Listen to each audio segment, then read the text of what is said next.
Estas 5 enseñanzas de oro en el Sermón del Monte.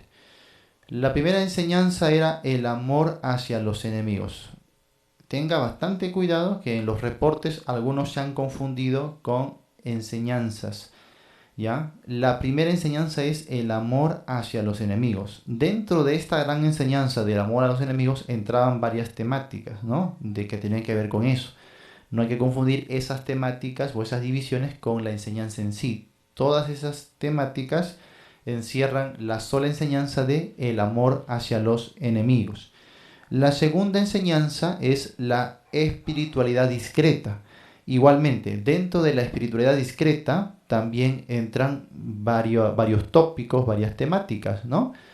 Por ejemplo, hemos analizado sobre la justicia delante de los hombres, sobre el detalle de las ofrendas y sobre el detalle de la oración y el ayuno. Muy bien, para que conservemos una espiritualidad discreta a los ojos de Dios. Y básicamente es eso, ¿no?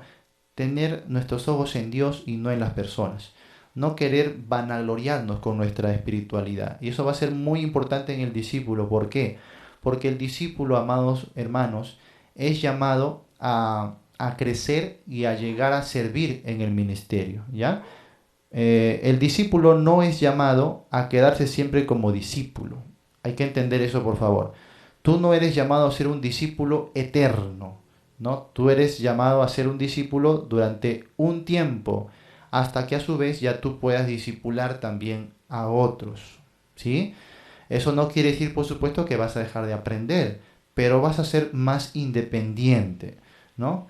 Pasa eso en el ámbito también de la vida. Por ejemplo, cuando nosotros éramos adolescentes todavía dependíamos de nuestros padres, aunque teníamos ya cierta libertad, no nos trataban igual que a un niño, ¿no? Ya comíamos solos, nos cambiábamos solos, nos acicalábamos solos, ¿no? Hacíamos nuestras tareas por nosotros mismos, pero habían ciertas reglas, ciertas normativas que teníamos que seguir de parte de nuestros padres, que todavía nos daban charla, consejo, ya diferente a un niño, pero teníamos todavía cierta responsabilidad. Pero ya cuando fuimos adultos, ya cambió también las cosas, ¿no? Ahora seguimos aprendiendo, ya uno después de ir a la universidad sigue aprendiendo en la vida, pero ya no igual que cuando era adolescente, ya no depende totalmente de sus padres, ¿no? Ahora es libre, es adulto, trabaja por sí solo, se sostiene así solo, no tiene metas, objetivos en la vida, entonces ya es más independiente, aunque sigue aprendiendo. Siempre va a seguir aprendiendo, ya lleva una vida laboral, profesional, pero sigue aprendiendo, sigue capacitando, sigue perfeccionándose. Entonces, en ese sentido, nosotros cuando somos principiantes vamos a depender por un poco de tiempo de otros que son discipuladores, que a su vez han sido discipulados en su momento. Entonces, ellos nos guían, nos enseñan los primeros rudimentos de la palabra del Señor, no, nos enseñan las cosas básicas, nos guían a cómo estudiar la Biblia. Elemento básico para discipular a todo principiante lo podemos memorizar con nuestra mano, ¿no? Y usar nuestros 5 dedos. Primer elemento básico, enseñarles a orar. Esto les enseñé yo en mi curso de discipulado para nuevos convertidos, ¿no? Bienvenido a la carrera de la fe. Entonces, acá yo capacité a los hermanos de mi iglesia a ser discípulos solo con su mano. Pastor, los materiales, ¿cuándo vamos a comprar? No vas a comprar ningún material, vas a usar tu mano y tu Biblia nada más. Así. Entonces vas a ir a la casa del discípulo y vas a utilizar estas 5 enseñanzas. Número 1, enséñale a orar. La oración. No necesitas ningún material para enseñarle a orar. ¿Cómo le enseñas a orar? ¿Cómo le enseño a orar, pastor? Orando con él. Se acabó. No tienes que dar una cátedra de la oración. Tú enseñas a otros a orar orando. Así enseñó Jesús a sus discípulos, ¿no? ¿Qué hacía Jesús? Decía, a ver, vamos a llevar la clase número 16 de la oración. No, Jesús oraba simplemente. Oraba. Esa es la manera de enseñar a orar, orando con ellos. Así que por un tiempo vas a ir a su casa y vas a doblar rodillas juntamente con el discípulo y él escuchándote va a ir aprendiendo. Luego le dices que él dirija la oración y así durante un tiempo les vamos enseñando a orar. Simple. Segundo, lectura. Lectura. La lectura es muy importante y el principiante tiene que acostumbrarse a la lectura. No importa si no le gusta. Muchos principiantes van a decir, pero yo no soy de lectura. Pero ellos van a enamorarse de la lectura, por así decirlo. Pero eso es labor de nosotros, enseñarles, ¿no? Entonces, por ejemplo, usted que es principiante, ahora tiene que aprender a amar la lectura bíblica. Porque si no, ¿qué va a enseñar a sus discípulos después? Cuando usted le toque enseñar a otros, ¿no?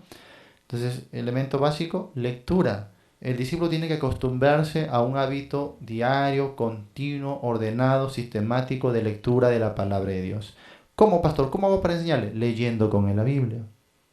Se acabó. Voy, le visito, hermano, hoy vamos a leer estos 3 capítulos. Mi siguiente visita, hermanos, continuamos en los otros 3 capítulos. Y le voy ayudando a leer, solo leer, nada más. Ahora acompaño, ¿no? Hermano, ahora vamos a dividir nuestro tiempo. Un tiempo de oración, un tiempo de lectura bíblica. No tengo necesidad de materiales para eso. Tengo mi Biblia, ¿ya? Así que ya aprendí. Oración, lectura. Número 3, memorización. Memorización. Este principiante ha leído su Biblia durante la semana, ha leído varios capítulos, de repente ha terminado de leer algunos libros. ¿Qué va a aprender ahora a hacer? Va a aprender a elegir, seleccionar una lista de versículos que básicamente describan o sinteticen la enseñanza de un capítulo o de un libro de la Biblia, ¿no? O por lo menos una enseñanza temática importante para él, ¿no? Como sería de repente vencer las pruebas, la lucha, qué sé yo, la tentación o la vida de oración. Hay versículos claves que tiene que seleccionar, tiene que escribir aparte y tiene que hacer un ejercicio de memorización. ¿Cómo le enseño a hacer eso? Memorizando con él. Así de simple. Ahora voy a su casa y le digo, mira, vamos ahora a memorizar este versículo. Y le explicas por qué elegiste ese versículo. Este versículo es bueno porque está resumiendo, ¿no?, en una manera bastante sintética lo que el capítulo nos quiere enseñar. O este versículo va de la mano con el mensaje general del libro, ¿eh? Para que tú te acuerdes, vamos a memorizar. O este versículo nos ayuda justamente en este tema que estamos nosotros atravesando, ¿no? Estás pasando por este tipo, bueno, este versículo es apropiado, vamos a memorizarlo. Entonces, memorización, clave importantísima para todo creyente, para todo discípulo. Muy bien, entonces, número 1 era oración. Número 2, lectura. Número 3, memorización, memorización. Número 4, fácil, congregación o congregar. Una de nuestras metas va a ser establecer al discípulo en la comunión con la iglesia local. No puede ser un discípulo apartado, ¿no?, individual, lejos. Tiene que ser un discípulo que se integre. Entonces nuestra labor va a ser sobre todo en la etapa en la que son nuevos convertidos, llevarle, si es posible, tocarle la puerta y decirle, vamos, acompañarle al templo, acompañarle a las reuniones, llevarle a las oraciones matutinas de repente que hay en la iglesia, ¿no? O ahora que hay virtual, de repente una reunión virtual, oración virtual, acompañarle, simple, así de simple, ¿no? Entonces no le voy a dar una cátedra, un estudio profundo de la congregación, le voy a enseñar a congregar y nos basamos en la gran comisión, Mateo 28, 19 al 20, Jesús dice, id a todas las naciones, a ser discípulos, bautizándolos en el nombre del Padre, del Hijo, del Espíritu Santo y enseñándoles ¿qué? ¿Enseñándoles qué? Algunos dicen enseñándoles todas las... No, lee bien. Dice enseñándoles a guardar. Este es distinto. No dice enseñándoles todas las cosas. Dice enseñándoles que guarden todas las cosas.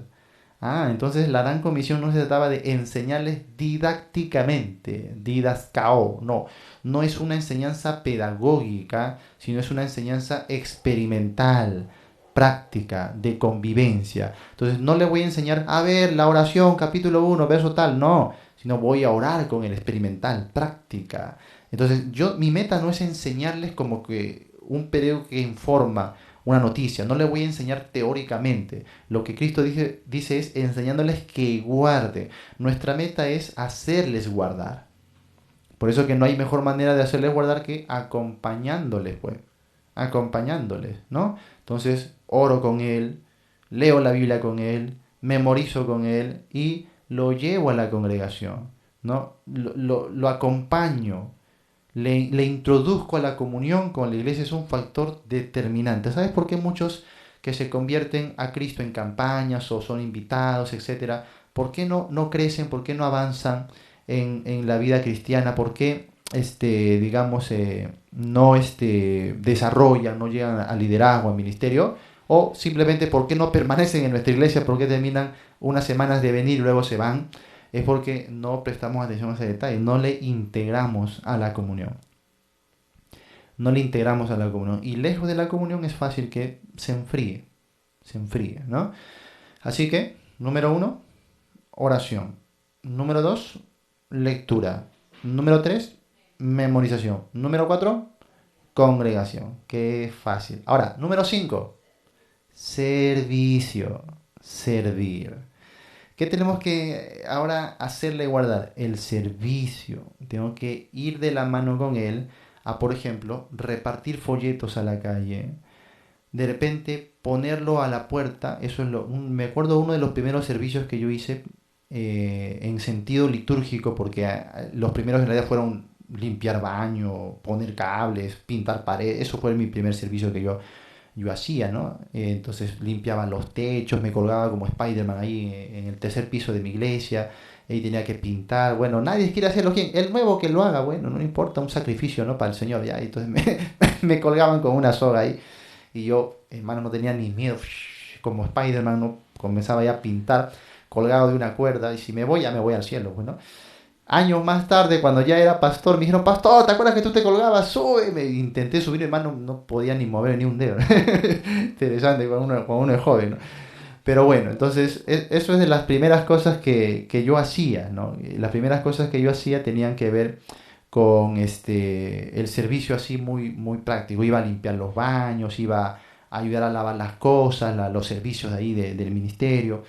Pero una de las cosas primeras que yo hice en cuestión litúrgica es ponerme mi camisita, mi corbatita y ponerme a la puerta de la iglesia. Tenía que, por supuesto, llegar temprano, antes que todos viniesen. Y cuando los hermanos comenzaban a venir, yo les daba la mano: hermano, ¿cómo está? Bienvenido, pase, ¿no? Hermano, ¿cómo está? Bienvenido, pase. Esa era mi tarea, y no era el encargado, sino que yo estaba al lado del hermano, o los que eran encargados, y estaba con ellos ahí, como que aprendiendo, te das cuenta, como que aprendiendo. Y a mí me gustaba hacer esto. Ahora ellos no me tuvieron que decir, ven a hacer esto, no, no, y yo simplemente vi que lo hacían y dije: bueno, ¿puedo estar acá? Claro. Y entonces comenzaba a dar la bienvenida. Y me di cuenta de que es algo muy práctico. De ahí ya me acostumbré a ponerme también en la puerta a la hora de que acababa todo. Entonces me gustaba ponerme en la puerta a despedir a todo el mundo, ¿no? A conocer a cada uno, a abrazarlos, a darle la mano, a ayudar a los ancianitos a bajar la escalera.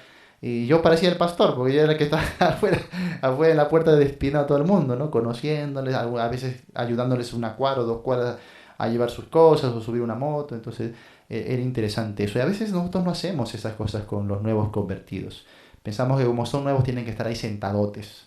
Y eso no les incentiva, no levanta su fervor, te das cuenta, no se sienten parte, no se integran. Y uno tiene que entrenarlo. Entonces tú tienes a principiantes, tienes que ponerlos a servir. Ahora, si tú eres un principiante, ya sabes qué tienes que hacer, ¿no? En su momento a mí no me guiaron de esa manera. Yo lo hice porque tenía, qué sé yo, bastante amor, bastante fervor, y por más que era tímido, el amor por el Señor me llevaba a hacer eso. Entonces servía, ayudaba a los ancianitos, ¿no? Luego con los niños. Uy, yo, hermanos, cuando antes de convertirme a Cristo, no me gustaban para nada los niños, ¿no? Yo quería a los niños, pero a 100 kilómetros de distancia, ¿no? Entonces no me gustaban para nada los niños. Y recuerdo que cuando yo comencé a crecer en el servicio, de pronto me dicen: Jonathan, vas a encargarte de estos niños. Y yo: ay, Señor, pero ¿por qué? ¿Ya? ¿Por qué la tribulación? ¿Por qué? Si no debemos pasar la tribulación nosotros, ¿no? Y no, si ahí te vas a quedar. Segunda hora, donde todos iban al culto, a mí me ponían a cuidar ahí a unos terribles terremotos. Ay, Señor, ¿qué estaré pagando yo? Estoy pagando todos mis pecados de la vida anterior. No, ay, Señor, ¿qué hago con estos niños, Dios mío? Y ahí yo estuve hasta aprender a amar a los niños. Uy, después yo tenía que, hermanos, cuando estuve en el ministerio, teníamos un ministerio que se llama Compasión, que básicamente era una ayuda que recibíamos para que los niños tengan alimentación y ayudarles en sus tareas, en sus colegios.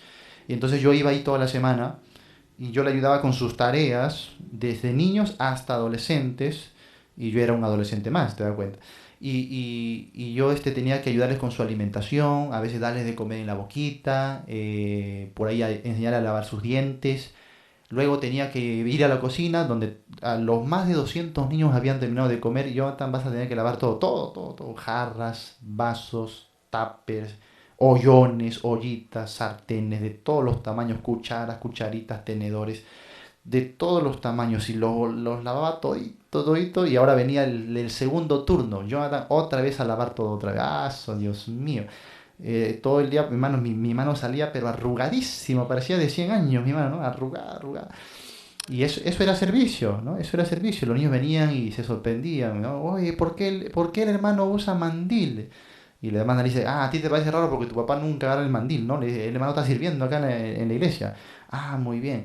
Y los niños todos yo me los conocía por su nombre. Entonces cuando ellos venían de su colegio, entraban al comedor, yo le decía por su nombre a cada uno, ¿no? Juanito, Luis, Calito, Juan.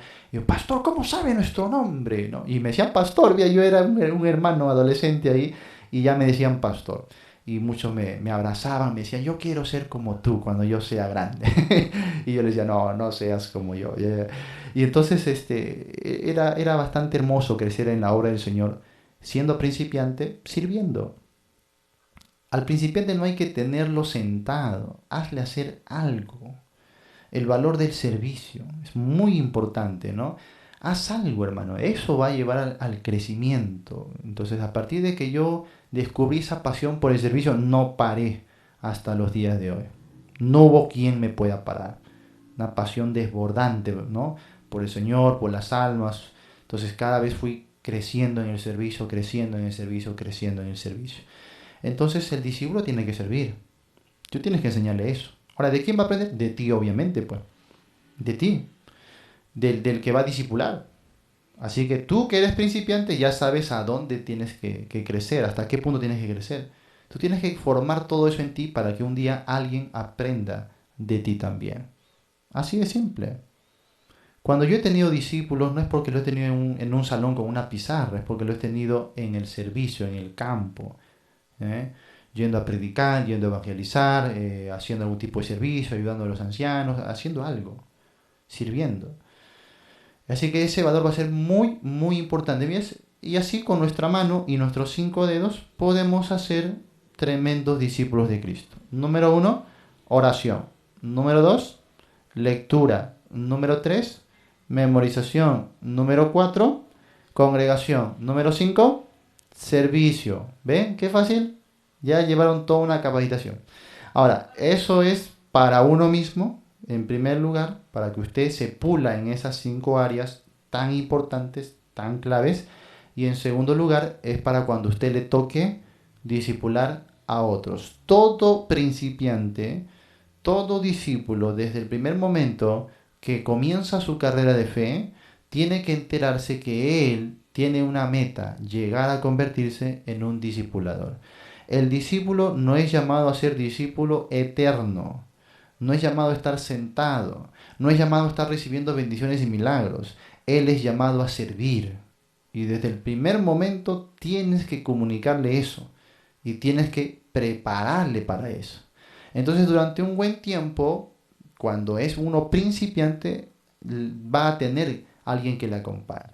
Entonces, una vez que él ya se fogueó, aprendió, ya comienza a caminar por sí mismo, ya no es necesario que estén atrás de él, ¿no? Sino ya es menos. Y ahora que crece, de repente ya está en el liderazgo, ya está apoyando, ya lleva ministerio. Ahora él tiene más bien que hacer lo mismo con otras personas. Es triste ver hermanos que tienen 30, 40, 50 años en la fe, ¿sí? Y todavía están esperando que el pastor venga a visitarles a su casita y llevarles de la mano a la iglesia. Es una vergüenza.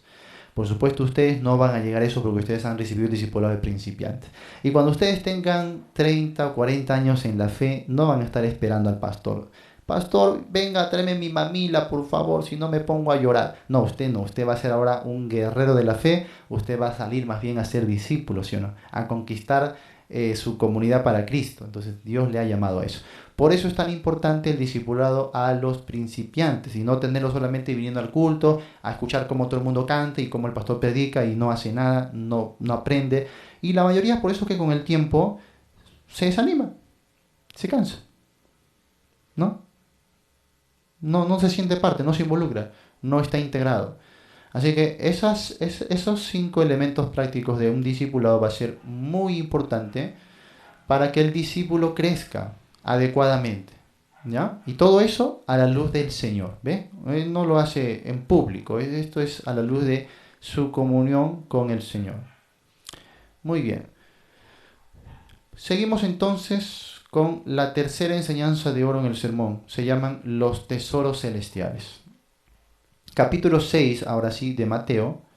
Capítulo 6, verso 19 al verso 34. ¿Ya? Evangelio de Mateo. Estamos revisando el Sermón del Monte, tratando de rescatar principios intemporales para aplicarlos debidamente el día de hoy.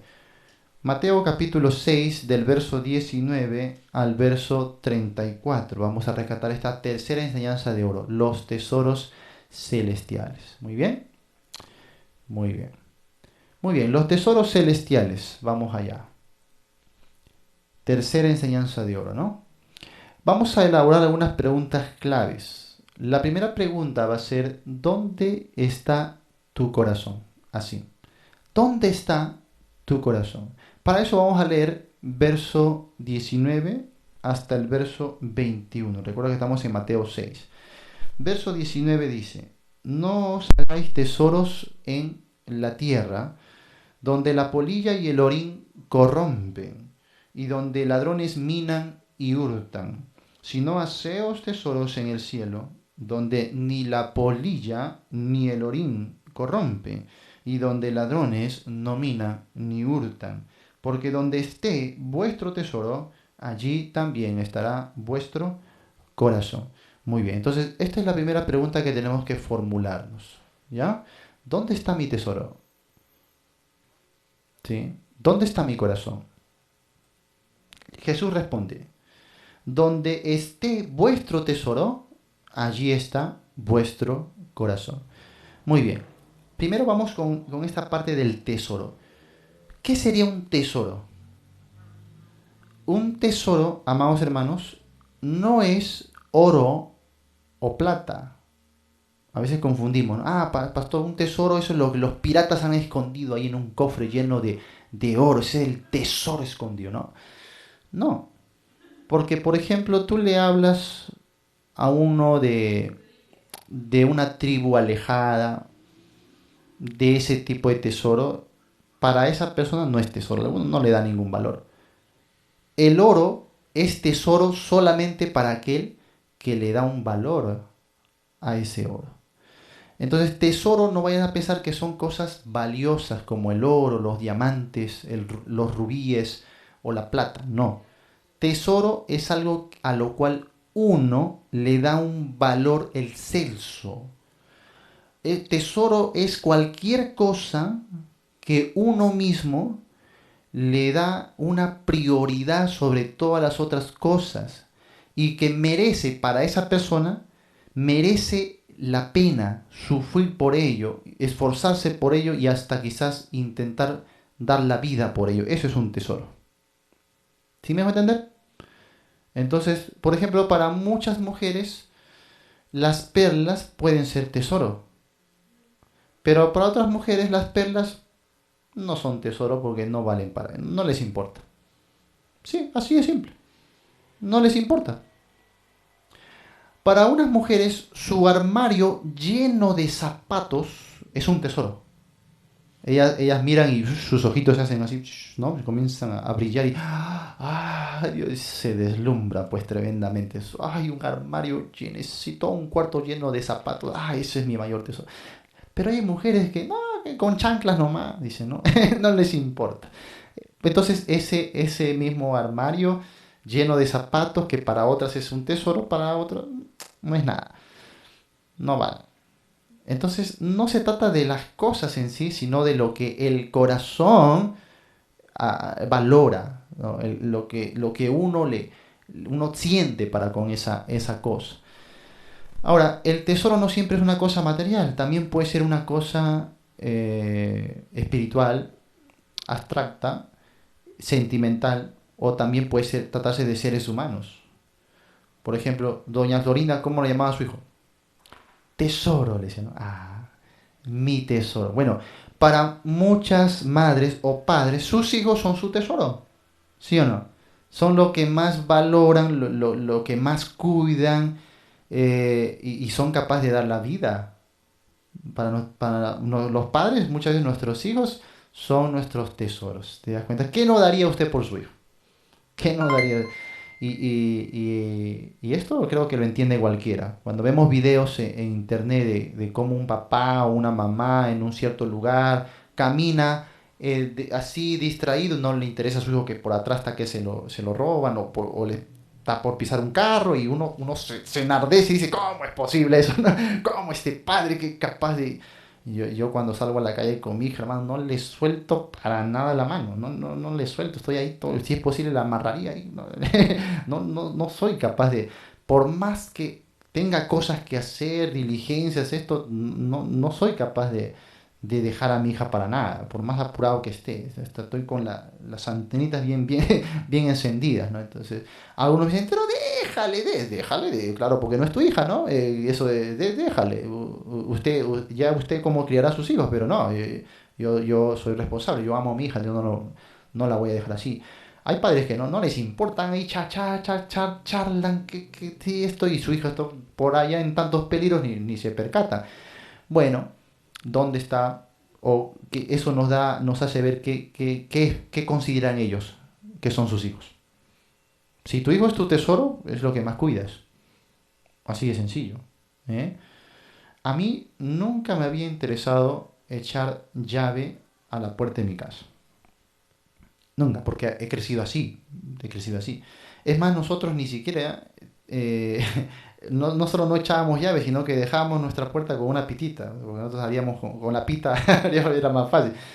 Y así me había acostumbrado toda mi vida. Nunca le he dado valor eso de echar la llave a la puerta. Nunca, en serio. No sé lo que es vivir con ese miedo, que van a robar, que van... nunca. No. A Dios gracias, mi padre pues no fue tan materialista, entonces como que no vivimos con ese psicoseo, ¿no? Entonces, se roban, bueno, se robaron, pues, se acabó, ¿no? Pero ahora que tengo mi casa y tengo a mi hija, es interesante, ya no puedo salir de mi casa sin echar la llave. Ahora que estoy dentro de casa, igual echo la llave. Es interesante, ¿no? No porque sea un miedoso, sino que siento que tengo una gran responsabilidad y un tesoro que cuidar, ¿te das cuenta? Entonces, el tesoro, amados hermanos, puede ser algo material, puede ser algo abstracto, puede ser una persona que tú le das un gran valor, ¿sí? Que tú le das un gran valor. Y es por eso que Jesucristo dice, hacer vuestro tesoro en el reino de los cielos o en los cielos. Entonces, cuando Jesús habló de eso, no se estaba refiriendo a que en el cielo tenemos una cuenta bancaria. Si creías eso, táchalo ahorita de tu mente. Que muchos predicadores fraudulentos dicen, no, nosotros en el cielo tenemos una cuenta bancaria. Y ahí estamos echándole a nuestra cuenta bancaria. ¿Qué cuenta bancaria? Todo eso va para el bolsillo de ese predicador, ¿no? Pero él le dice a la gente, eso es para tu cuenta bancaria en los cielos. Y un día cuando te vayas al cielo, vas a retirar todo eso de tu banco que tienes allá. Qué gran estafa, eso no hay en la Biblia. Entonces no se refiere a ese tipo de tesoro. No tenemos cuenta bancaria en los cielos. Luego, hay otros que enseñan, no, en los cielos tenemos, Cristo dijo moradas, ¿no? Y se vuelve un poquito más bíblico, ahí tenemos moradas. Entonces, los tesoros en los cielos son los materiales preciosos que vamos acumulando para que un día, cuando vamos al cielo, vamos a recibir nuestra heredad. Entonces, si hemos estado ofrendando, diezmando, cuando vayamos al cielo y hemos ofrendado muchísimo, hemos diezmado muchísimo, ¿qué vamos a recibir en el cielo? Una gran mansión. Una gran mansión, ¿no? Con oro, con plata, ¿que ves? Entonces haz tu tesoro en el reino de los cielos. Eso pasa porque, en primer lugar, porque hemos malentendido el significado de la palabra tesoro, en primer lugar. Número dos, porque no entendemos nada del pasaje exegéticamente hablando, ¿no? Entonces, torcemos las doctrinas y eso se presta, mira cuánta mala enseñanza para manipular a las personas, ¿no? Entonces, si estás hoy diezmando, ofrendando, danos tu pacto, tu promesa, tu primicia, te piden de todo, ya te dejan, como dice cuando le sacan toda la lana a la ovejita, ¿no? Te dejan todo así trasquilado, todo trasquilado. Pero tú contento porque no importa si estoy trasquilado, porque ya en los cielos me está esperando una tremenda mansión. ¿En cuánto se cree en ese cuento, lamentablemente, el día de hoy?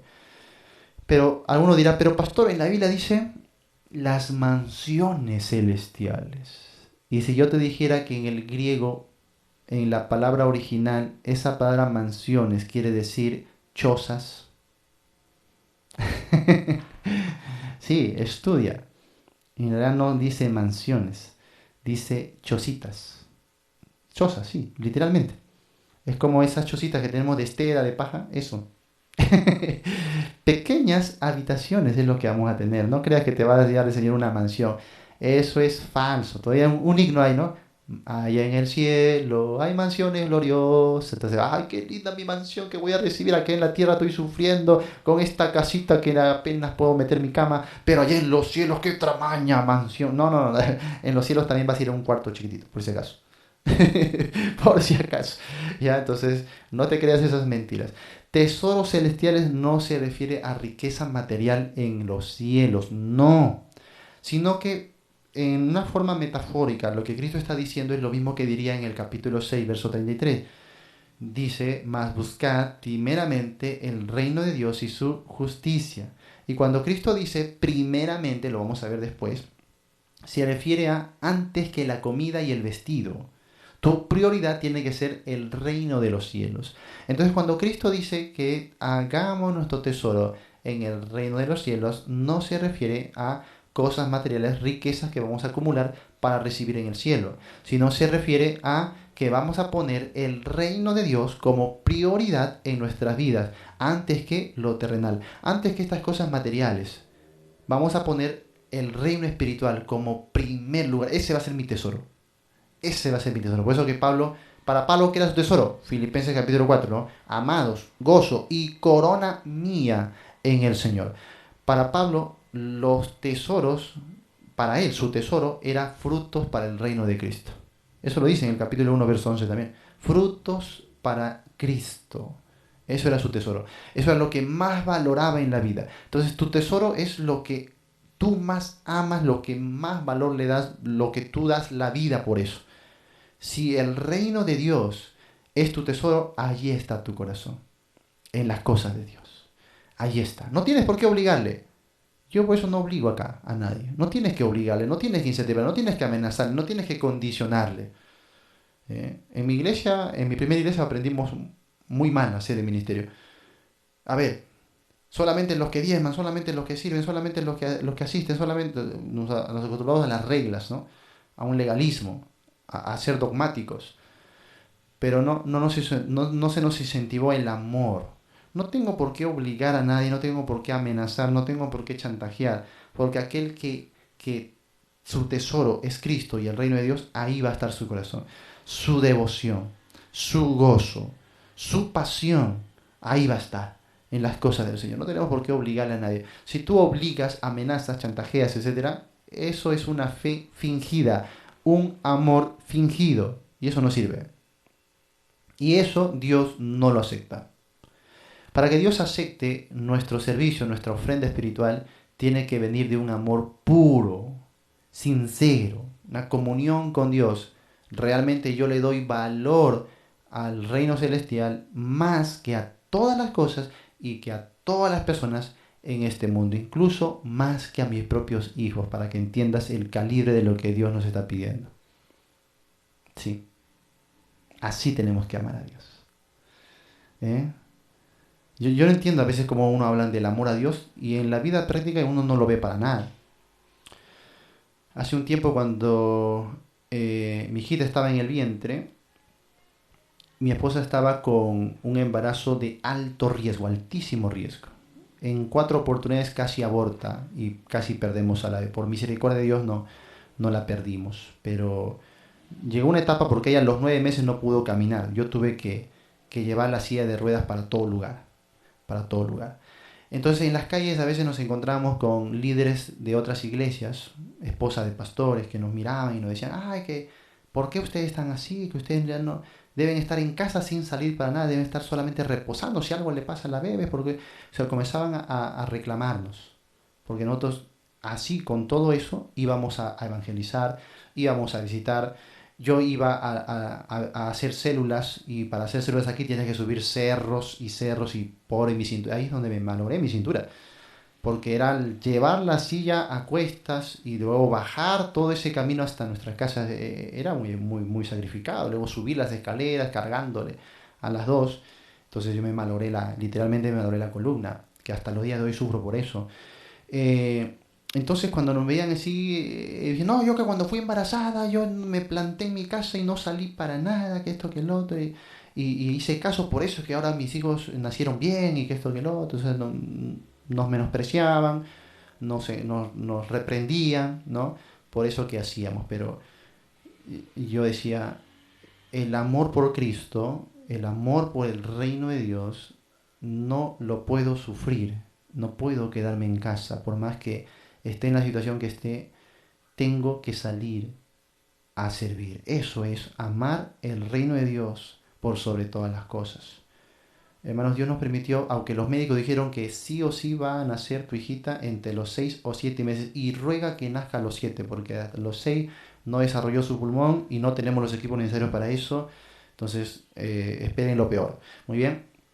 Ella nació a las 40 semanas, cumplió los 9 meses exactos, hermanos. Y cuando nació perfecta. No le faltaba nada, ¿sí? Con buena salud, con buen peso y con buena talla, ¿sí? Y a pesar de eso, y de ahí siguieron 3 años más de dolencia, porque mi esposa tuvieron que operarle como 3 veces más, hospitalización tras hospitalización. Yo con mi hijita en brazo aquí y con mi otra mano en la palabra, predicando, incluso a veces predicando en el púlpito con mi hija aquí en mis brazos. Y a veces en las calles evangelizando con mi hija en brazos, trabajando, cocinando con una mano y con mi hija en el otro brazo. Y mi hijita no me dejaba dormir toda la noche, así que ya se imaginan cómo andaba yo en el día, ¿no? Que toda la noche le pedía leche. Prácticamente he criado a mi hijo solo durante bastante tiempo, porque mi esposa estaba o en el hospital o estaba en la cama. Pero nunca hubo excusa para dejar de servir al Señor. Porque el reino de Dios es lo primero en la vida. Nunca. Y ahí están los hermanos, te pueden dar fe de eso. Aquí vienes, te pueden decir todo lo que ellos han visto en esa etapa de prueba en la que yo no tenía ni trabajo, no tenía ni para un pan siquiera, ni tenía deuda en el banco, nos habían robado toda la casa. Y te cuento todo el testimonio, sales de aquí llorando. Era impresionante las cosas que en ese tiempo Dios hacía. Porque uno, hermanos, decidió poner a Dios en primer lugar. Y eso se va a ver en la práctica, no en la boca. Eso se va a ver en los hechos. Y Dios ha respaldado. Dios es el que bendijo el ministerio y no saben de qué manera ha bendecido a través de esto a tantas y tantas personas. Poner en primer lugar el reino de Dios y su justicia. El mundo se va a oponer, hasta los creyentes se van a oponer, hasta los pastores se van a oponer. A mí cuando yo quería consagrarme al servicio del Señor, ¿saben qué me decía mi iglesia? Los hermanos, los líderes y mis pastores, ¿para qué? Me decían. ¿Para qué te vas a preparar? ¿Para qué vas a ir al seminario? Si solamente es un cartón más. No necesitas, ¿no? Más bien tu carrera. ¿De qué vas a vivir? Eso me decía, ¿no? ¿Con qué vas a sobrevivir? ¿Cómo vas a mantener a tu familia? ¿Eh? No, ¿para qué? Además eso puede ser una emoción. Y si te pasa la emoción después... bueno, yo decía, ¿acá quieren que sirva al Señor o qué quieren? ¿No? Todo era desalentarme, todo era desanimarme. Encima mi pastor me sentaba y me dice, mira, sabes que tú no tienes madera de líder. Tú nunca vas a llegar a ser pastor, no vas a llegar a ser ni un líder, tú siempre vas a estar sentado. Eres callado, eres tímido, no sabes hablar. Entonces yo no te veo. Eso es lo que mi pastor me decía. Mi pastor no me decía, vamos, desprende, que no, me decían, tú no vas a llegar a nada. Eres muy callado. Y yo no quiero gente así en mi equipo, me decía, así literalmente. Yo quiero gente como tal hermano, que sí habla, que sí se explaya, que trae gente. Esa gente sí va a llegar lejos. Hoy esa gente que él hablaba, hermano, está en el mundo. Qué interesante. Y él ya está lejos del ministerio, hace años que salió del ministerio. Y hoy el Señor me levanta al pastorado, aun cuando no anhelé el pastorado. Es porque la Biblia es clara, hermanos. No son con parámetros humanos. No tenemos por qué ir con cosas materiales, terrenales. Tenemos que poner simplemente a Dios, su reino, por primer lugar en nuestras vidas.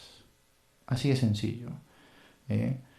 Entonces, sé lo que es que todo el mundo se te oponga y todo el mundo te intente desanimar, pero si Cristo es tu primer amor, nada te va a apagar ese fuego. Nada. El primer amor que yo sentí hace 18 años atrás lo sigo sintiendo hoy, latiendo fuerte en mi corazón. Cada día me levanto en el primer amor. Cada día me acuesto en el primer amor. No es el primer amor algo para los primeros convertidos. El primer amor es para vivirlo toda la vida, hasta que nos vayamos con el Señor. Eso es lo más importante y eso es hacer tesoro en el reino de los cielos. No hay otra manera. No hay otra manera. Ten cuidado con los que te quieren desanimar, ten cuidado con los que te vaticinan cosas, ten cuidado que, wow, los que ponen obstáculos, los que hacen tantas cosas, hasta te van a criticar por lo que haces. Sí, literalmente te van a criticar. Antes de la pandemia, los pastores y líderes de acá me condenaban ahí por hacer redes sociales, ¿te das cuenta? Porque las redes sociales eran del diablo, ¿no? ¿Qué haces ahí perdiendo el tiempo? Y solo Dios respalda con el tiempo, ¿te das cuenta? Nadie de ellos sabía que iba a venir una pandemia como la que vino y lo importante y relevante que iban a ser las redes sociales para el ministerio. Yo tampoco lo sabía, pero estaba en redes sociales porque amaba al Señor, amaba su reino. Y cuando uno ama de tal manera no puede quedarse callado. Pedro y Juan dijeron, no podemos dejar de decir lo que hemos visto y oído. Si uno ha experimentado al Cristo resucitado y uno tiene una comunión íntima y ferviente con él, uno puede estar callado. Uno va a usar cualquier medio para proclamar, para hablar de ese Señor y de la esperanza que hay, que Él ofrece a través de Él, a través de Cristo.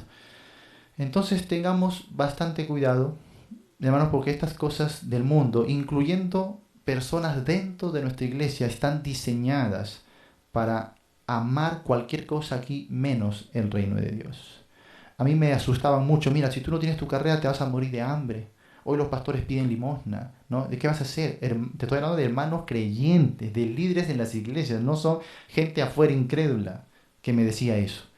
Incluso esposas de pastores que me decían, no, vas a morirte de hambre. Y tu familia va a sufrir, va a morir de hambre, ¿no? Uno tiene que... Y yo dije, gracias a Dios porque me has dado un oído. Yo tengo solo un oído, ¿no? Gracias a Dios porque puedo cerrar un oído, ¿no? Entonces ya. O volteo y por acá ya no les escucho. De este das cuenta, ya no les oigo. Hay que aprender a cerrar los oídos a ese tipo de gente que aunque sean cristianos o sean líderes, lo único que quieren es desanimarnos para servir al Señor, para darle nuestra vida completa al Señor, ¿no? Entonces, tengan mucho cuidado que aún los padres, cuando tratan con sus hijos, ahí uno ve dónde está el tesoro del padre. Y esto me preocupa mucho en los padres cristianos del día de hoy, que el hijo va a un campamento o va a una iglesia, una reunión de jóvenes y quiere, como que tiene una intención de servir a Dios y el padre es el primero que lo desanima. No, hijo, no, está bien que quieras servir a Dios, pero primero ten tu carrera, primero haz todo, ya cuando tengas tu trabajo, tu estabilidad, tu carrera, ya ahora sí puedes abocarte a servir al Señor. Es como una base, dice todavía, te la pintan bonito, ¿no? Y ese hijo se va a la universidad y nunca más tiene ganas de servir al Señor, tristemente. Y así, ¿cuántas historias yo veía a mi costado? Éramos más de 100 jóvenes en nuestra iglesia y veía como uno a otro se iba al mundo, se desanimaba, lo terminaban por apagar y yo decía, no quiero permitir que conmigo hagan lo mismo. Depende de uno, hermano. Depende de uno. 1000 pueden estar corriendo en contra tuyo. Solamente depende de ti correr en la dirección que Dios te indica. Solo depende de ti. Y esto, gracias a Dios, que me lo ha permitido experimentar en carne propia. Porque mientras jóvenes y jóvenes retrocedían, yo decía, no voy a permitir que apaguen esto que Dios puso en mí. Eso es hacer tesoros en el reino de los cielos. Menospreciar todo en esta vida para ampararse o para amar a Dios por encima de todas las cosas. No hay otra forma. ¿Mm? No hay otra forma. Entonces, todas esas palabras que me decían hoy, hermanos, Dios es quien ha callado las bocas. Ninguno de ellos atreve a decirme, a ver, que vengan a decirme, a ver, si fue verdad todo lo que me decía, o alguna menos una disculpa. No, nada. Porque al final, si tú les haces cosas a ellos, ¿crees que ellos se van a ser responsables? No. Tú tienes que tomar responsabilidades personales. ¿Por qué? Porque el único que va a ser responsable de ti eres tú mismo. ¿Sí me vas a entender? Eres tú mismo. Así que ten cuidado. Los padres también, si eres padre y tienes hijos en adolescencia y en juventud, que quieran consagrarse al servicio del Señor, no los desalientes, apóyalos. Apóyalos, si de verdad tu tesoro está en el reino del Señor. Pero si tú dices, no, hijo, ¿de qué vas a vivir? Hay madres cristianas que yo soy testigo de que a sus hijas les dicen, no, nunca te cases con un pastor. Nunca te cases con un misionero, porque vas a vivir de limosnas. Madres cristianas que van a la iglesia cada domingo, que cantan en el coro. No, ni te metas con un pastor tú. Tú cásate con un ingeniero, con un doctor, ¿no? Ahí donde está vuestro tesoro, allí está vuestro corazón. Y si tú eres un joven o una señorita que amas al Señor y tus padres te están hablando así, cualquier persona, cualquier líder, tú dile, ahí está tu tesoro, pero mi tesoro está en las cosas del Señor. Porque al fin y al cabo lo que tú vas a hacer el resto de tu vida es responsabilidad tuya, ellos no van a estar contigo. Ellos no van a estar contigo. Toma una decisión que tiene que ver entre tú y Dios. Y no dejes que nada se interponga en eso. Así de simple. Y Dios necesita ese tipo de creyentes el día de hoy. A Dios gracias que mis padres sí amaban al Señor. Cuando yo estuve en el segundo semestre de la universidad, no pudiendo más, les dije a mis padres, pero antes de eso oré, oré, ayuné, fui a mi iglesia, estaba orando, fui a mi pastor, le conversé y con mucho miedo fui a hablar con mis padres. Papás, voy a dejar la universidad. Esperaba así, ¿no? Y otra vez, papá, voy a dejar la universidad. Y otra vez me cubría y ahorita me cae algo, ahorita me cae algo. Y ellos me miraron, se sentaron y me dijeron, hijo, es un privilegio y es un gran gozo para nosotros. Era todo lo que necesitaba, hermano, era todo. Mis padres no tuvieron dinero para darme, no tuvieron como cosas, te das cuenta, pero ese respaldo, hijo, es un privilegio, es un honor para nosotros que un hijo de nosotros sirva al Señor. Ellos han tenido 9 hijos y era el primero que le decía que se iba a abocar al servicio total de Dios. Y ellos nos sentimos gozosos. Y si Dios es el que está disponiendo esto, ¿quiénes somos nosotros, hijo? Tienes todo nuestro apoyo. Okay. Solo eso bastó, hermano, hasta el día de hoy. Mis padres siguen apoyándome en el ministerio. Ellos han visto la mano de Dios tremendamente en mi vida. Y ellos glorifican a Dios por eso. Y yo glorifico a Dios por esos padres que me dio. Qué importante es, hermano. Ellos no dijeron, pero hijo, ¿de qué vas a vivir? Pero piénsalo bien, primero tu carrera, pero asegúrate primero. Nada. El tesoro de ellos estaba en el reino de los cielos. Y creo que el día de hoy, alguna vez los he escuchado, pero creo que ellos estarán recordando esa etapa y dijeron, no nos arrepentimos en lo más mínimo de haber apoyado así a nuestro hijo. ¿Por qué? Porque amaban al Señor. ¿Te das cuenta la implicancia? La implicancia de lo que es hacer los tesoros o nuestros tesoros en el reino de los cielos es muy profundo. Es muy profundo, ¿sí? Bueno, entonces la pregunta es, ¿dónde está tu corazón? ¿Qué dice Proverbios capítulo 4, verso 24? Uno de los primeros versículos que Dios usó para hablar fuertemente a mi corazón cuando yo era un jovencito. Por supuesto tenía miedo, como cualquier joven, ¿no? Tenía miedo, incertidumbre, pero tenía un gran amor por Dios, así que no me quedó más que abocarme a Él. Y cuando yo leí esta porción fue tremendo, ¿no? Por ejemplo, vamos a leer desde el verso 20, porque todo esto es lo único que Dios está anhelando en nosotros. Como le dije, Dios se interesa más que en lo que hacemos, se interesa en lo que somos, en el ser antes que el hacer.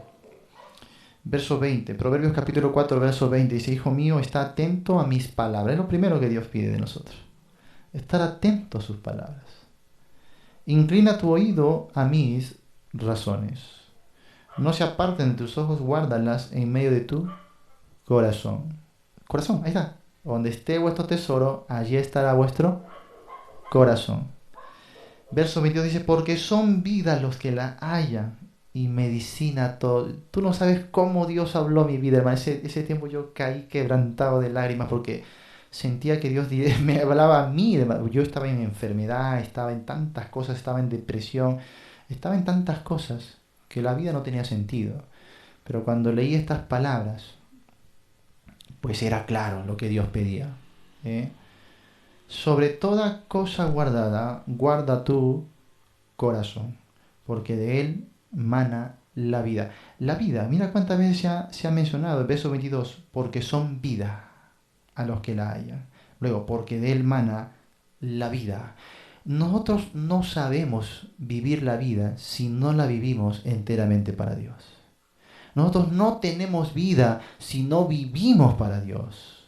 Y vivir para Dios por encima de todas las cosas es la única forma en la que podemos vivir. Cuando uno no vive completamente para Dios, no sabe vivir. No sabe vivir. Es así de simple, ¿sí? Uno está llamado entonces a vivir enteramente para Dios. Aquí el corazón, para nosotros el corazón es los sentimientos, ¿no es así? Pero en la Biblia no, en la Biblia el corazón es primeramente la mente, el centro de los pensamientos y el centro también de nuestras emociones. Es el alma. Entonces es lo que somos. Todo lo que somos, toda nuestra alma debemos guardarla, atesorarla. ¿Te das cuenta?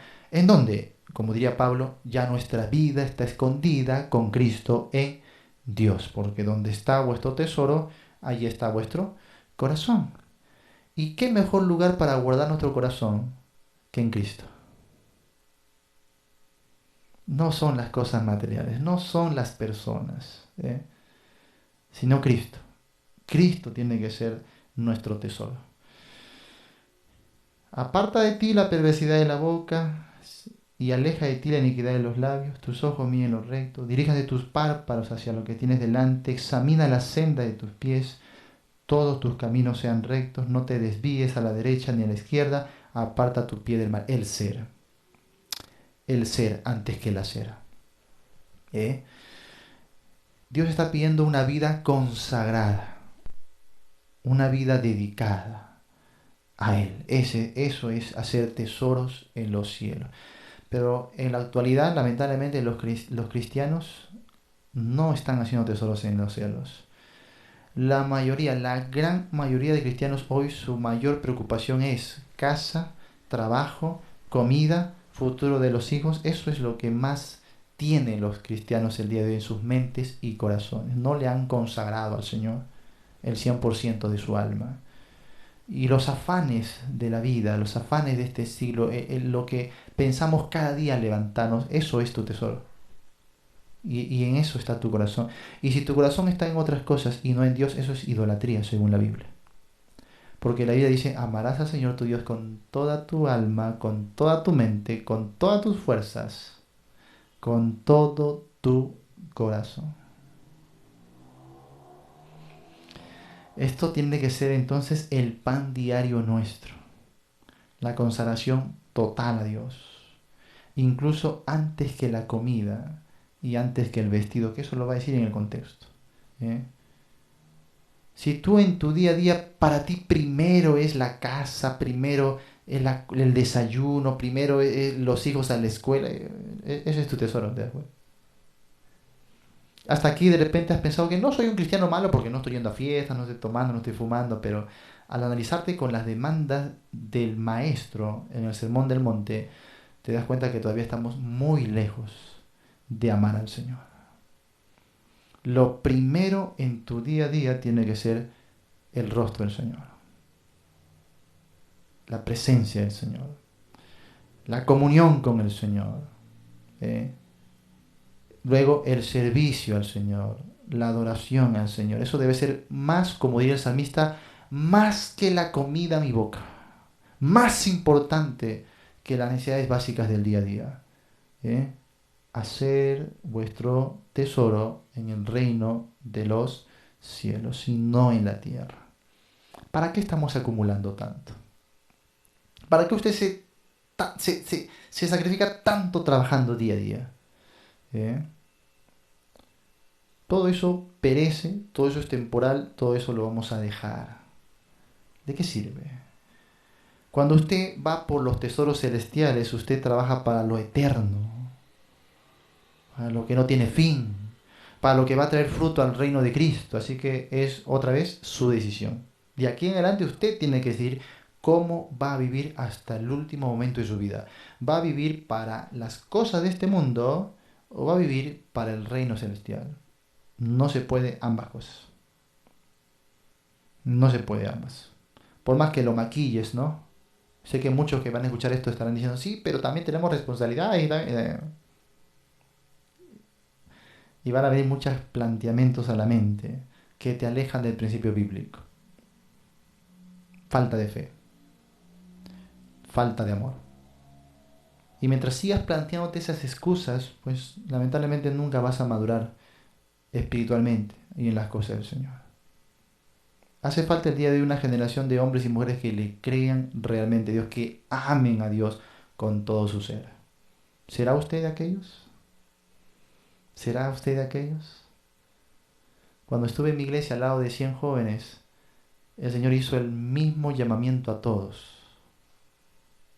No todos responden. ¿Será usted de aquellos que Dios hoy puede decir es un siervo fiel, es alguien que tiene tesoros en el reino de los cielos? ¿Serás alguien que atenderá el llamamiento del Señor? ¿O te quedarás así en tu situación actual toda tu vida? Tú decides. Tú decides. La Biblia dice, Jesús dice, no podéis tener dos señores.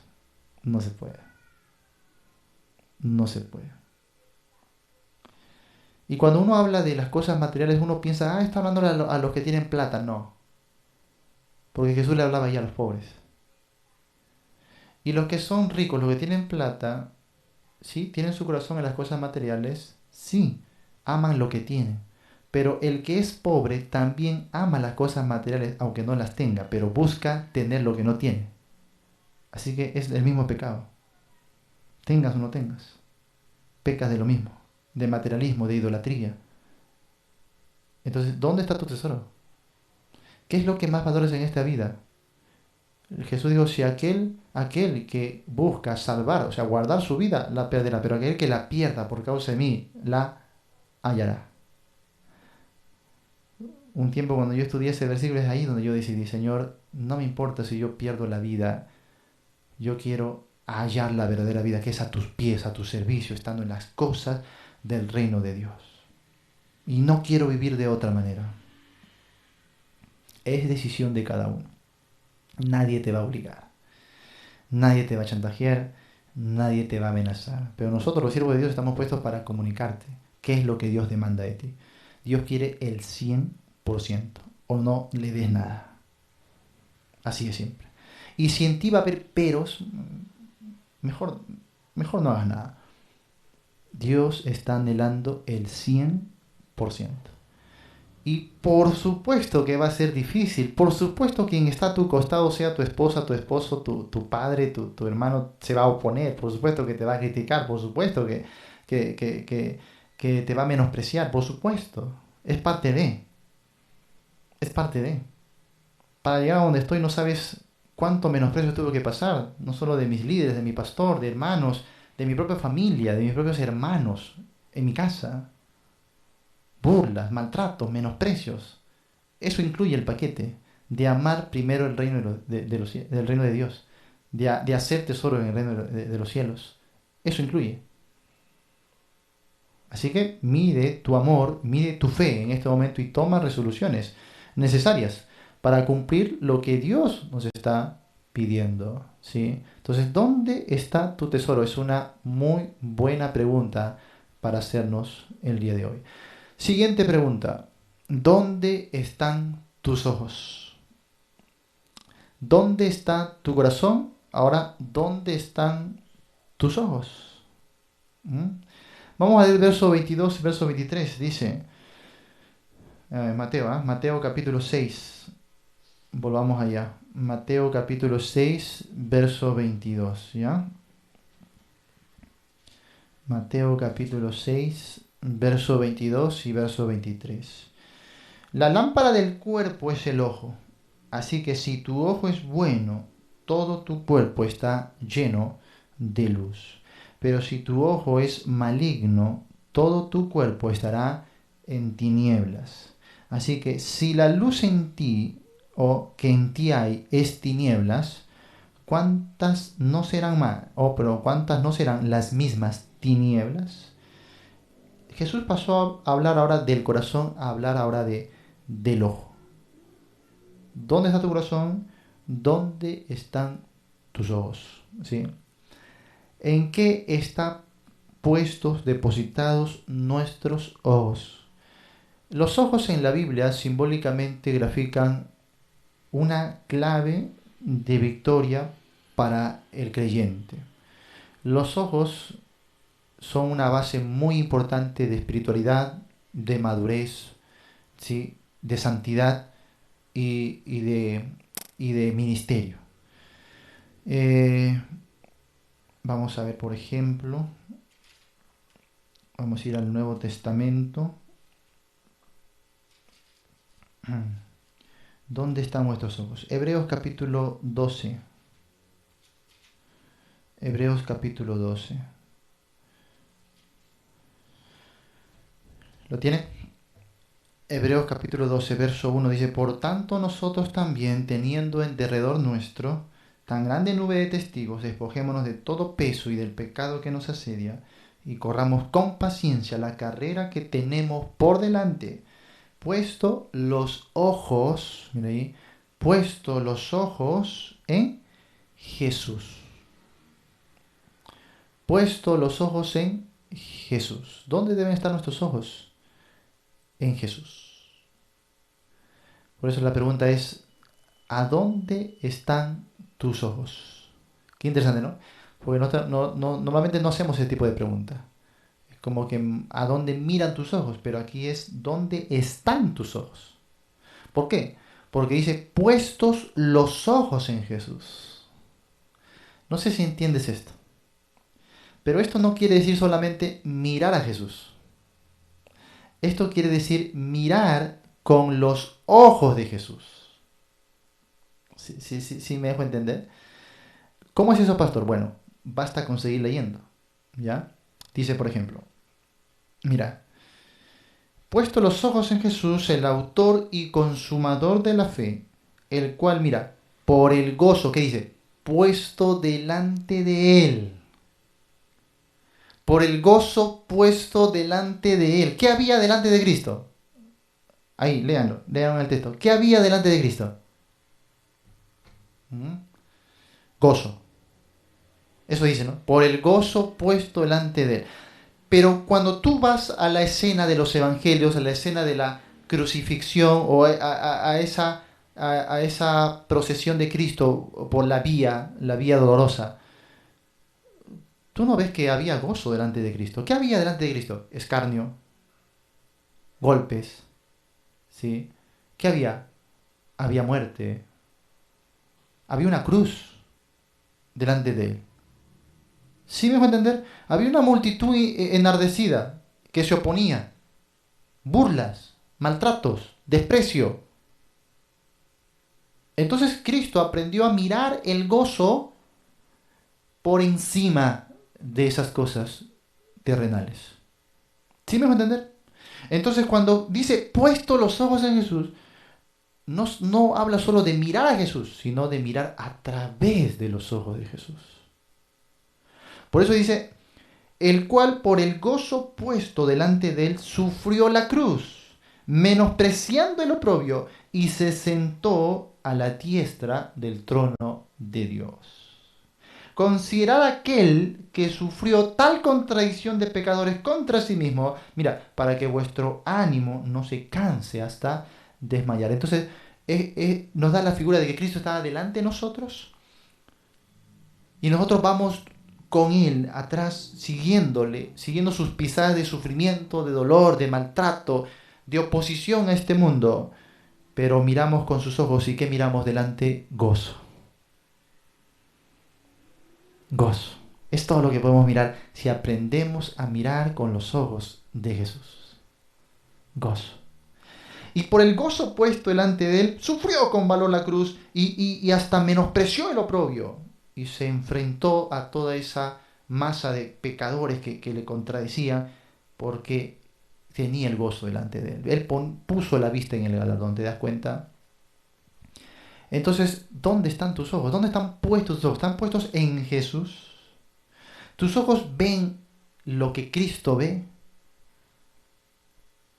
¿Tus ojos pueden ver lo que estuvo delante de Jesús? ¿Mm? Esto lo cambia todo. Entonces, los ojos van a pasar a simbolizar la victoria del creyente. Por ejemplo, Pablo, segunda de Corintios, vamos allá. Segunda de Corintios capítulo 4.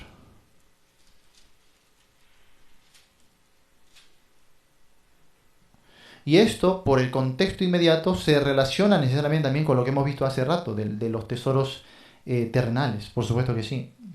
Se va a relacionar. ¿Ya? Muy bien, segunda de Corintios.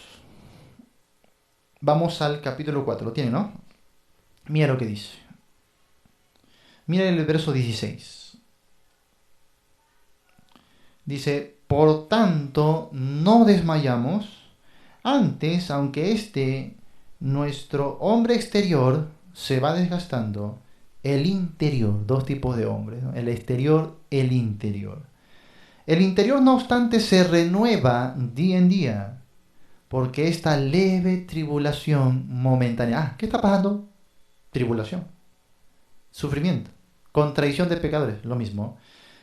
Esta leve tribulación momentánea. Oye, Pablo, ¿cómo puedes, tamañas pruebas que tú pasabas? ¿Alguien puede levantar la mano y decirme, pastor, yo he sufrido como Pablo o más que Pablo, sirviendo a Cristo? ¿Alguien se atreve a levantar la mano? No. Pero ¿cómo le llamó Pablo a ese sufrimiento? Leve y momentáneo. ¿Por qué Pablo podía, yo apenas que se me rompe una uña ya estoy pasando la tribulación? Pero ¿cómo es que tú, con tamañas pruebas, piedras, cárceles y tormentos, dices esta leve tribulación momentánea? Porque Pablo había aprendido a mirar con los ojos de Jesús. Miraba el gozo puesto delante de Cristo. Y cuando tú aprendes a mirar así, las otras cosas que te parecerán tormentosas se vuelven un vasito con agua en la vida. Como decimos en Perú, se vuelve un chancay, ¿no? Algo fácil, algo leve, algo momentáneo.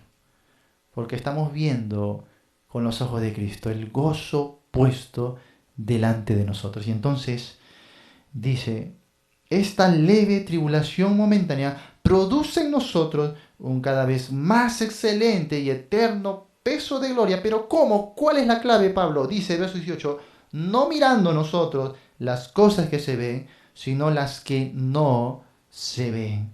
Pues las cosas que se ven son temporales, pero las que no se ven son eternas.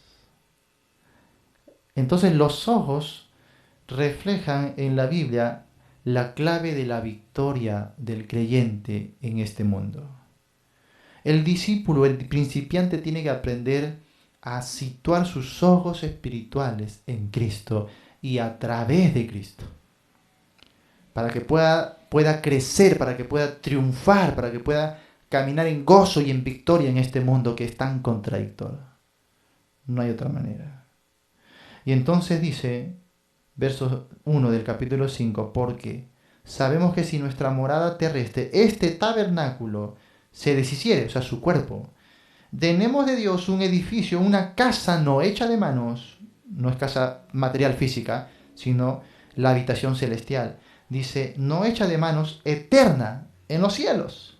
Y por esto también gemimos, deseando ser revestidos de aquella nuestra habitación celestial, pues así seremos hallados vestidos y no desnudos. Para los hombres estamos desnudos, diría Pablo, pero con los ojos de Dios estamos bien vestidos, de vestiduras de gala, de vestiduras de santidad, revestidos de la justicia de Cristo. Y ahí que el cristiano refleja, irradia la luz de Jesús. Pero ¿cuál es la clave para eso? Los ojos. ¿A dónde están tus ojos? El creyente que vive con sus ojos en este mundo, en esta tierra, en las personas, es un creyente que va a ir apagado. Y las tinieblas van a prevalecer sobre él. ¿Por qué? Porque opaca la luz de Cristo. No brilla. Entonces el creyente se envanece. Se envanece. Si los ojos están puestos sobre las personas, puedes llegar a la altivez, al menosprecio, quizás a la autocomiseración también. Los ojos no tienen que estar puestos en hombres, en cosas. Si los ojos están en las riquezas, olvídate. Pablo en Timoteo 6 dice, las riquezas son inciertas. Si los ojos están puestos en la vida, en el disfrute de la vida, Santiago dice que la vida es como una neblina, que hoy está y mañana no está. Hermanos, en este tiempo, estos años que llevo discipulando a personas de varias partes del mundo, he dicho esto muchas veces. Hoy podemos nosotros estar aquí escuchando esta clase y quién sabe si mañana ya estaremos en la presencia de Dios. Y esto se ha cumplido muchas veces literalmente.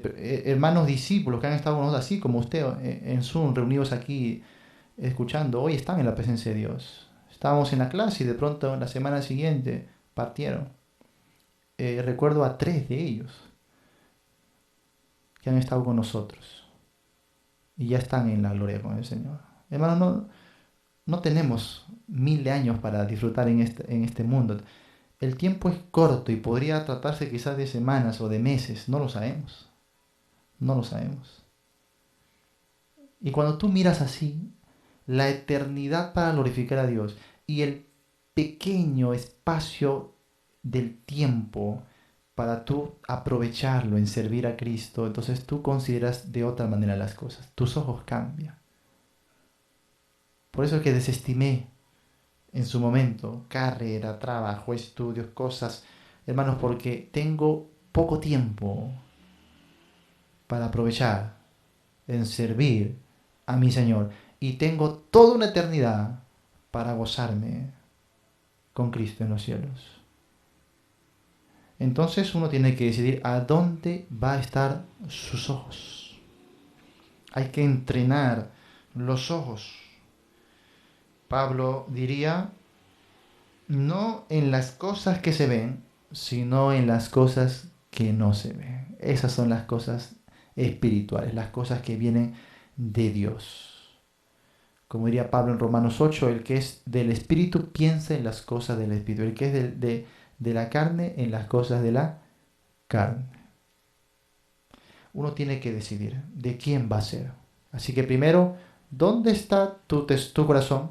Segundo, ¿dónde están tus ojos? Podría situar o citar también Colosenses capítulo 3.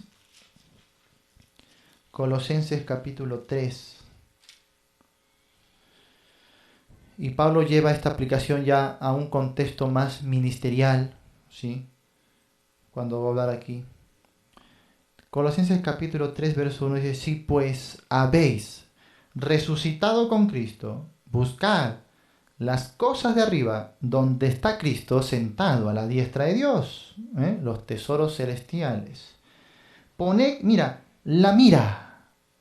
Poned la mira en las cosas de arriba, no en las de la tierra. Ahora, qué interesante, porque uno cuando piensa en las cosas de la tierra, normalmente piensa en cosas muy libertinas, ¿no? Como el sexo, la droga, las fiestas, las parrandas, las borracheras. Pero cuando Pablo está hablando de las cosas de la tierra, aquí se refiere a los elementos más básicos y comunes, a lo que es alimento, vestido, a lo que es la vida cotidiana. A eso se refiere. Nada más basta con leer el contexto, a situarnos bajo incluso vida religiosa, no gustes, no manejes, ni aun toques, vida religiosa. A eso le llama Pablo las cosas de la tierra.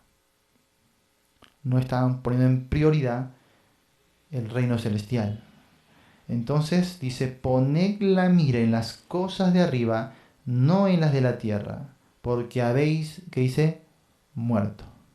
Y vuestra vida, ahí está la vida otra vez, está escondida con Cristo en Dios. Y cuando Cristo, vuestra vida, ahí está la vida es Cristo, se manifieste, dice, entonces vosotros también seréis manifestados con Él en gloria. Y lo que Pablo hace es nuevamente situar tus ojos al futuro, al gozo puesto delante, al reino de Dios, y te hace reflexionar en lo siguiente: cuando Cristo se manifieste al mundo y tú estés con Él, ¿qué frutos vas a mostrar para gloria del Señor? Lamentablemente muchos cristianos ahí estarán avergonzados porque tendrán las manos vacías, porque no tendrán coronas, porque no tendrán brillo y resplandor, porque no tendrán fruto de justicia para glorificar a Dios en su manifestación y reino. Así que usted tiene que decidir, ¿va a ser de los que viven para el reino y su gloria, o viven temporalmente para las cosas de esta vida?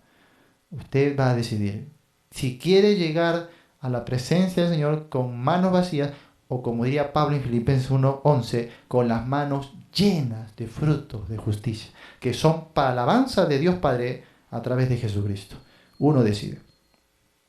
Esto nadie te lo va a obligar, pero Dios te lo enseña, ¿sí? Vamos a la última pregunta. Estamos en Mateo capítulo 6. Primera pregunta es: ¿dónde está tu corazón? Segunda pregunta: ¿dónde están tus ojos? ¿Ya? Seguimos en Mateo capítulo 6 y preguntamos: ¿dónde están tus manos? ¿Dónde están tus manos? Dice el versículo 24. Ninguno puede servir a dos señores, porque o aborrecerá al uno y amará al otro, o estimará al uno y menospreciará al otro.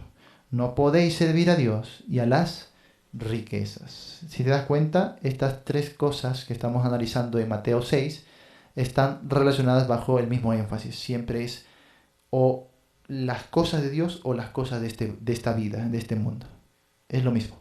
Ya sea que hable del corazón, ya sea que hable de los ojos, o ya sea que ahora hable de las manos, el asunto es una gran diferencia entre las cosas celestiales y las cosas terrenales.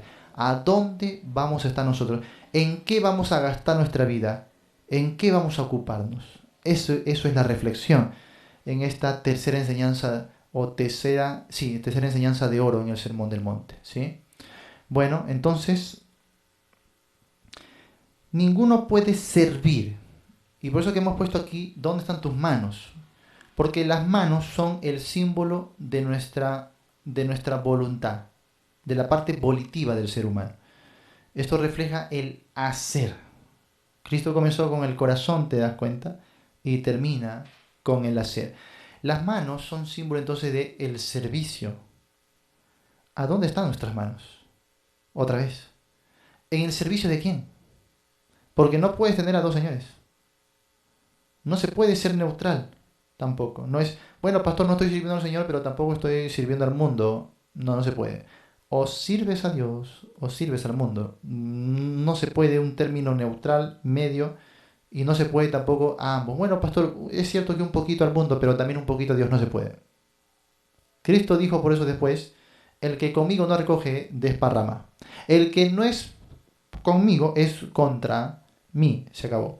No hay terceras opciones, hay solo dos. O estás sirviendo a Cristo o le sirves al mundo, no hay forma, no hay dos. ¿Y cómo empiezo? Con lo que hemos visto antes, corazón, los ojos y termino con las manos. El servicio. No pueden tener dos señores, aquí es dos amos. Dos amos. El curios, el amos, era el, digamos, una especie del patrón, el dueño. El dueño. Y uno estaba a su servicio. ¿Eh? Uno estaba a su total disposición para cumplir su voluntad. Y Dios es nuestro amo, nuestro Señor. Pero cuando algo compite en nuestro corazón, cuando otras cosas están en nuestros ojos, nuestras manos finalmente se desviarán a servir a eso en lugar de Dios. ¿Te das cuenta de la ilación en esas tres cositas? Entonces ahora nuestro servicio estará en otro Señor. Y eso es lo que hay que decirle a estos creyentes. Hablábamos de aquellos que a pesar de que son cristianos, más están enfocados en otras cosas. Uno tiene que decir, usted no sirve al Señor, está sirviendo al mundo. Y esa es la verdad. No eres un simple cristiano apagado, estás sirviendo fervientemente al mundo cuando no le sirves primariamente y completamente a Dios. Estas son las demandas del Sermón del Monte. Son enseñanzas de oro que van a transformar nuestras vidas si es que prestamos atención a esta enseñanza. Aquel que simplemente lo tome como una enseñanza bonita y no haga nada al respecto, bueno, lamentablemente no la va a aprovechar y no va a tener los frutos en su vida. Si alguien quiere ser transformado por estas enseñanzas, tiene que llevarlo a la práctica ya. Ya. ¿Dónde está entonces tu tesoro? ¿Dónde está tu corazón? ¿A dónde están tus ojos? ¿A dónde están tus manos? ¿A qué Señor sirves? ¿Mm? ¿A qué Señor sirves? Pero la Biblia es clara, no podéis servir a dos señores. Se acabó. Menos a tres, menos a cuatro. O sirves únicamente a Dios o no sirves. Y ahí estaba el anciano Josué. Muchos años que había vivido sirviendo al Señor. Y al final de su brillante carrera de victoria, el pueblo de más de 2 millones de personas es rebelde y no quiere servir a Dios. Es un pueblo terco. Es un pueblo que ya antes, cuando vinieron los 12 de espiar la tierra de Canaán, habían intentado ya apedrearlo. Y el anciano se para delante de toda la multitud y le dice, miren bien y decidan hoy hasta cuándo van a claudicar entre dos pensamientos. ¿Hasta cuándo van a servir a Jehová y servir a los Baales? Hoy, escogeos hoy a quien sirváis, a los ídolos, el cual sirvieron vuestros padres al otro lado del río, o a Jehová. Ustedes deciden, pero yo y mi casa serviremos a Jehová. No me importa si ustedes terminan por apedrearme en este día. No me importa si voy a perder la vida en el intento. Yo permaneceré fiel al Señor. No voy a claudicar más. ¿Quién decide conmigo? Y esto es lo que precisamos el día de hoy. Pararnos delante del pueblo de Dios y confrontarles y decirles hasta cuándo van a seguir claudicando. ¿Hasta cuándo van a seguir de emocionalistas? ¿Hasta cuándo van a seguir en la inmadurez? ¿Cuándo se van a fajar bien los pantalones y van a servir a Dios como Él se merece? ¿Hasta cuándo van a estar sirviendo a otros señores? Es tiempo hoy, hermanos, de tomar una firme resolución. Y es una osadía, como diría Marcos Vidal. Escoger servir a Dios y no a todo lo que el mundo sirve. Primera de Tesalonicenses capítulo 1, verso 9 al verso 10, el apóstol habla de la conversión de los tesalonicenses y dice, ustedes están dando tanto testimonio tanto que los demás cuentan la manera en que nos recibiste y cómo os convertisteis de los ídolos a Dios para servir al Dios vivo y verdadero y esperar de los cielos a su Hijo, a Jesús, quien nos libra de la ira venidera. Hermanos, Cristo ya nos ha separado de este mundo. ¿Qué es lo que vive ahora usted haciendo? ¿Usted vive esperándole, amando su venida? ¿Usted vive para servir al Dios vivo? ¿O sigue coqueteando con los ídolos?